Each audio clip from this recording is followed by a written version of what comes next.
Selamat datang di channel Koram DOX, The Prayer's Journey. Saat ini saya akan membagikan satu ide yang paling mendasar bagaimana kita bisa mengalami yang dimaksudkan dengan The Prayer's Journey itu sendiri. Seperti yang saya ceritakan di video saya yang sebelumnya, bahwa channel ini saya bikin sebagai satu tempat wadah untuk kita belajar berdoa di dalam level keintiman yang lebih dalam dan mengenal Kristus jauh lebih lagi di jam-jam doa kita. Ide mendasar yang ingin saya bagikan adalah seperti yang tertulis di Yesaya 56 ayat 7. Mereka akan kubawa ke gunungku yang kudus dan akan kuberikan kesukaan di rumah doaku. Mungkin beberapa di antara kita pernah mendengarkan ayat ini dan berpikir bahwa oh ya, ini ayat tentang rumah doa. Dan hari ini saya tidak akan membahas tentang hal tersebut.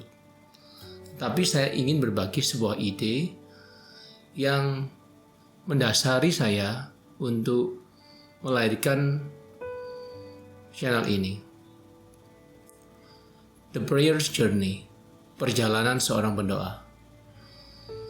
Ide awal dari channel ini adalah saya ingin teman-teman tahu bahwa sesungguhnya doa itulah perjalanan itu sendiri.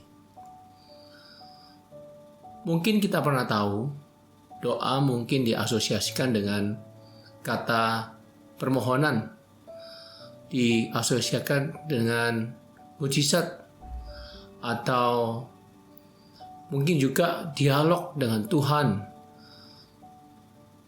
Ada juga mungkin yang berpikir, oh harus bersyafaat doa itu.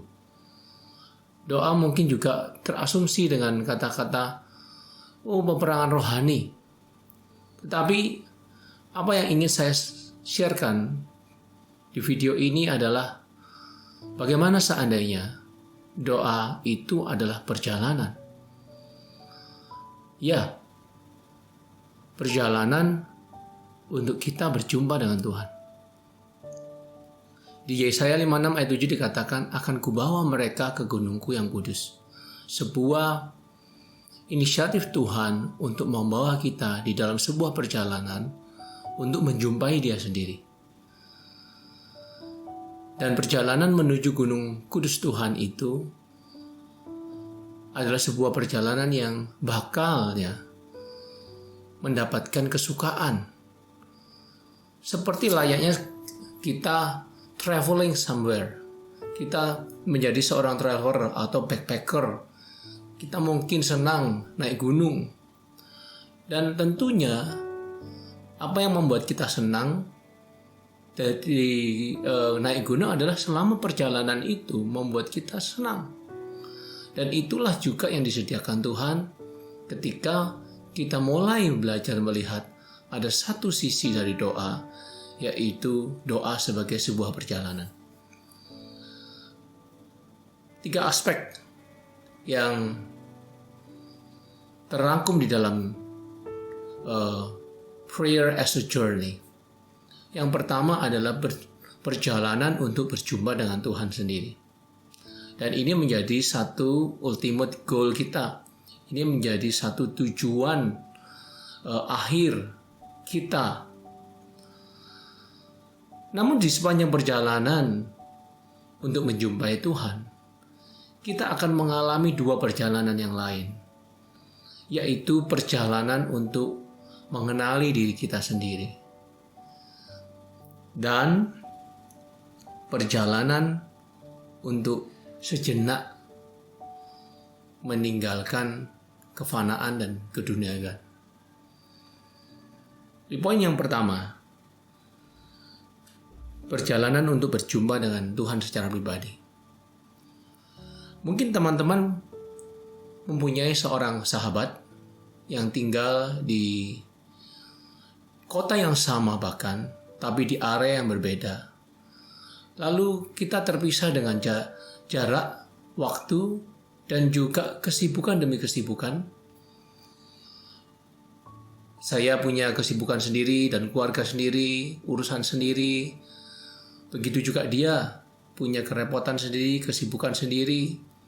Sehingga meskipun satu kota, untuk bertemu saja tidaklah mudah dan tidaklah bisa sering. Untuk bisa mempertemukan kita perlu mengatur waktu. Kita perlu membuat janji.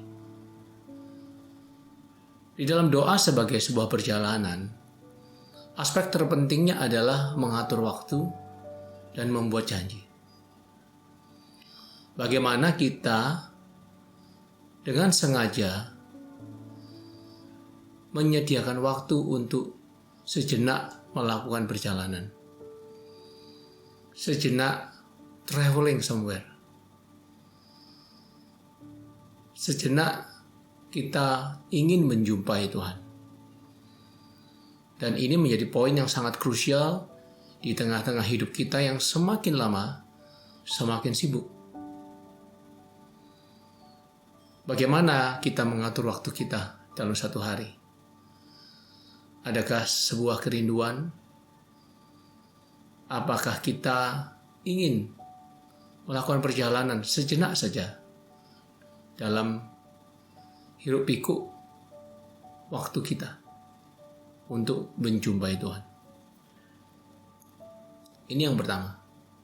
Dan yang kedua, yaitu perjalanan untuk melihat ke dalam diri kita sendiri.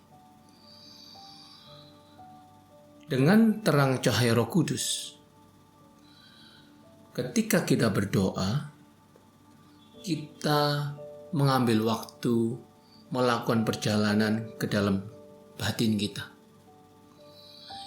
Kita punya waktu untuk merefleksi diri. Kita punya waktu untuk menjelajahi ruang batin kita sendiri. Kita bisa mengobserve di dalam doa bagaimana hidup kita tanpa harus menghakimi. Kita melihat kondisi hati ini, bagaimana kita menjalani hidup hari lepas hari. Seandainya di dalam minggu-minggu itu kita penuh dengan amarah, justru di dalam perjalanan inilah kita melihat batin kita tanpa menghakimi diri. Dan kita menjadi sadar karena kita diterangi oleh Roh Kudus sepanjang perjalanan. Teman-teman, ini perjalanan kita ya. Yang kedua. Jadi yang pertama, perjalanan berjumpa dengan Tuhan. Yang kedua, perjalanan untuk merefleksi diri. Dan yang terakhir, yaitu perjalanan untuk sejenak meninggalkan keduniawan dan kefanaan. Pikiran dan hati ini telah dipenuhi sesak dengan semua urusan dunia. Mulai dari rumah tangga, anak, istri, suami, bisnis, pekerjaan, karir, kehidupan sosial, hobi, dan kesenangan. Tidak lupa juga semua rasa takut, khawatir, benci, amarah, dendam. Semuanya menjadi satu begitu besar-besarnya dalam pikiran dan hati ini. Teman-teman, di dalam perjalanan yang ketiga ini, kita sejenak mengambil waktu untuk pindah ke alam yang lain. Pindah untuk beristirahat, mengistirahatkan pikiran dan hati. Kapan terakhir batin ini beristirahat dengan tenang? Justru di dalam doa sebagai perjalananlah kita mempunyai waktu. Jadi doa bukan hanya sekedar komunikasi ataupun surat permohonan kita kepada Tuhan. Tetapi doa mungkin akan menjadi lebih menyenangkan seandainya kita bisa melakukan perjalanan ini dan pada akhirnya di dalam doa kita berjumpa dengan Tuhan secara pribadi. Saya berharap dari video ini teman-teman mendapatkan manfaat dan mulai berpikir, iya, seandainya itu perjalanan yang menyenangkan yang bisa saya lakukan dalam satu hari, sejenak saja, 15 hingga 30 menit dalam satu hari, untuk saya melakukan perjalanan yang membahagiakan di dalam doa. Apa yang membuat saya tidak melakukannya? Sampai ketemu di video yang lain dengan seri yang sama, yaitu The Prayer's Journey.